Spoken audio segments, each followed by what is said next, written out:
미래 위성정당 창당 문제 나왔을 때도 전당원 투표를 거쳐서 그 위성정당을 창당한 이런 경험이 있는데 어쨌든 말씀하신 대로 결정이 어려운 순간마다 이제 당원들에게 의견을 묻는 이런 사례가 좀 그동안 있었는데요. 이런 당원 투표 방침에 대해서 민주당 원로인 유인태 전 사무총장 천벌받을 짓이다. 오늘 이렇게까지 강하게 비판을 했는데요. 직접 듣고 오시겠습니다. 원래 전당원 투표 간다는 게 제일 불길한 거예요. 당권은 뭐 당원에게 있고 하는 사람들이 예. 대개 원래 히틀러가 국민만 보고 간다고 그랬어요. 독재가 항상 하는 소리가 국민만 보고 가고 이 대의제를 무시하고 예. 이게 당원 투표해가지고 그 못된 짓은 다 전당원 투표해가지고 했잖아요, 민주당이. 같은 대개 천벌받을 짓은 전부 당원 투표를 해가지고 하더라고요. 이재명 대표는 지난번에도 저기 불체포 특권 포기하겠다고 자발적으로 대표 연설에서 해놓고 또 부결 호소했잖아요.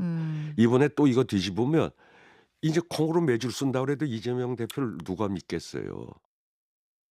히틀러가 국민만 보고 간다고 했다. 자, 콩으로 매주를 쓴다고 해도 이재명 대표 못 믿을 거다. 지금 이런 얘기를 듣고 왔는데요. 네네. 이재명 대표가 이게 대선 때 공약이었기 때문에 이 공약을 깨는 셈이 되는 거라서 이재명 대표도 만약에 당원 투표를 붙여서 이게 병립형으로 다시 회귀하게 되면 정치적 부담이 있지 않겠습니까? 네. 그럼에도 불구하고 이게 당원 투표를 붙이려는 이유 어떻게 보십니까? 일단 이것이죠. 그러니까 이재명 대표가 성남시장 시절부터의 워딩을 계속 살펴보면 민주주의는 여러 의견들이 전부 다 나와야 된다. 그러니까 그 안에는 양당제 폐해를 많이 포함돼 있었어요. 그래서 네. 다수의 다원화된 그런 의견들을 들어야 된다라는 입장이고 그것이 점점 구체화돼서 바로 준연동형제를 찬성하는 그러니까 궁극적으로는 연동형으로 가야 된다라는 의견을 많이 제시를 했었어요. 그런데 지금 앵커 말씀하셨듯이 왜 그러면은 굳이 자기가 이거를 밀어붙이지 아니하고 당원 투표로 가느냐?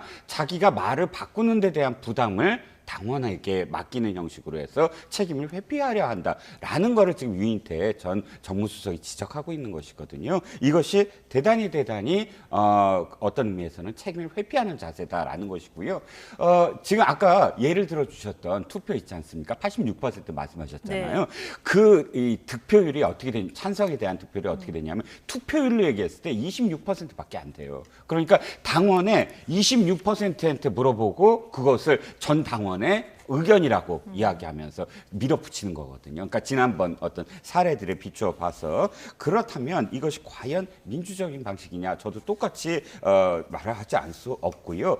두 번째는 뭐냐면 이렇게 할 건데 왜 이렇게 끌었냐는 거예요. 지금 며칠 되지도 않은 진짜 60일밖에 남지 않았는데 비례대표제로 다시 이제 병립형으로 회귀하기 위해서 설득을 못하니까 선택장애처럼 보였다가 전당원한테 그냥 회피하는 그 결과가 첫 번째는 절차적인 어떤 민주주의가 문제가 있고 두 번째는 너무 늦게 한 이유가 사실은 사람들한테 설득력이 없다. 보통은 이런 정치적인 행위에 있어서는 여야가 예를 들어서 7대 3의 어떤 비율, 5대 4의 비율 이런 식의 잘잘못을 나눠 갔는데 이 부분만큼은 민주당이 100% 잘못했다라고 비판을 하지 않을 수가 없어요. 그러나 또 이 당원 투표를 붙이자는 쪽에서는 당내에서 결정이 어려워서 의견이 분분하면 이거 당원들한테 물어보는 게 민주주의 정신 아니냐 이런 의견이거든요. 그러니까 그런 의견이 있는 거는 저는 잘 알겠는데 네. 당원들한테 아까 말씀드렸지만은 당원들한테 이걸 투표를 붙일 때 완벽하게 수기 민주주의가 구현이 돼가지고 이를테면은 공론조사처럼 해가지고 이걸 모든 정보가 다 부여되고 이런 식으로 하는 게 아니잖아요. 네. 그 예전에 KBS에서 선거제도 관련해서 공론조사 했을 때 막 드라마틱하게 변하는 게 많았는데 예를 들면은 국회의원 수를 줄여야 된다가 처음에는 압도적으로 한 10명 중에 7명이 얘기하다가 그게 7명 중에 3명으로 줄었습니다. 그런 식으로 수기 조사라는 거는 굉장히 중요하거든. 정보가 충분히 주어지고 장단점이 충분히 파악할 수 있을 때. 근데 이건 말씀드린 이거는 지금은 누군가가 이쪽이 좀 좋지 않아? 라고 굉장히 중요한 당의 인물이 얘기를 하면 그쪽으로 쏠리게 돼 있습니다, 이게.